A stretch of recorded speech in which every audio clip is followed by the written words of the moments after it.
DKBS 뉴스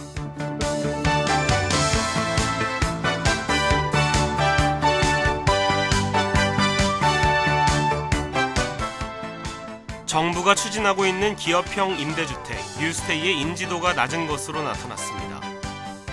지난해 전국 1,500여 곳의 의료기관들이 건강보험 청구를 단 한 건도 하지 않은 것으로 드러났습니다. 빈병을 쉽게 반환할 수 있는 무인 회수기가 수도권 대형마트에 설치됩니다. 이상 오늘의 주요 뉴스입니다.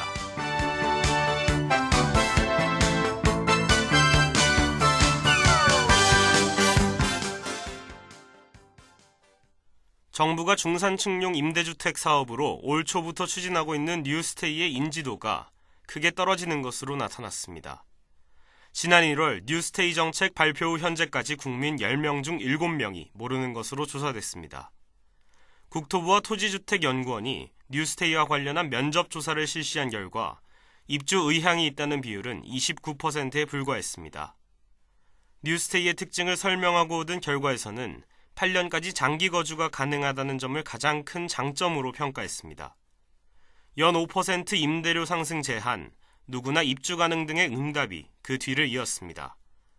국토부는 이번 조사 결과를 주택협회 등을 통해 관심 있는 업체에 배포할 예정입니다. 또 다음 달까지 현장 조사에 참여한 일부 대상에 대한 조사를 통해 연구를 보완하겠다고 밝혔습니다.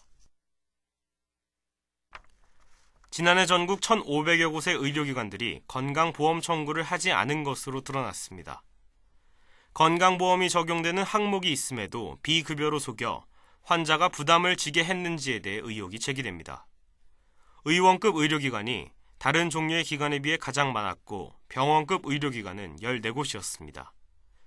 특히 이러한 경향은 성형외과에서 뚜렷했습니다. 전체 같은 유형의 기관 대비 약 74%를 차지하는 것으로 나타났습니다. 보건복지부 최동익 의원은 각종 심사나 조사 등을 피하기 위해 환자에게 비급여로 속이고 있는 것은 아닌지 의심된다고 지적했습니다.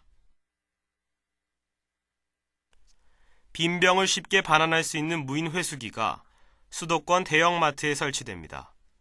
환경부는 22일부터 수도권 지역 대형마트 8곳에 빈병 회수기 12대를 시범 운영합니다.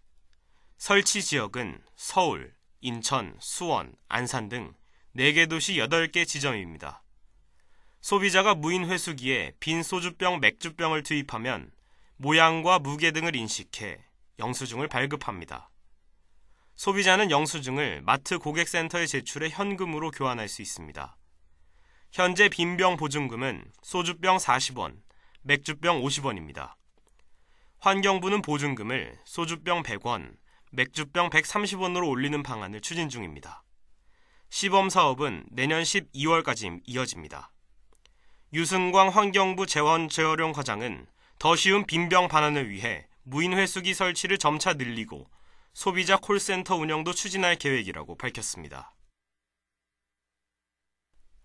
끝으로 내일 날씨입니다. 내일은 구름이 많겠습니다.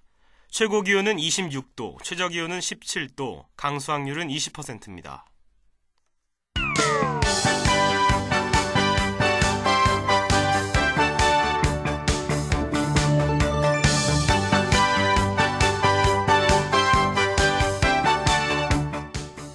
이상으로 DKBS 뉴스를 마치겠습니다. 제작의 DKBS였습니다.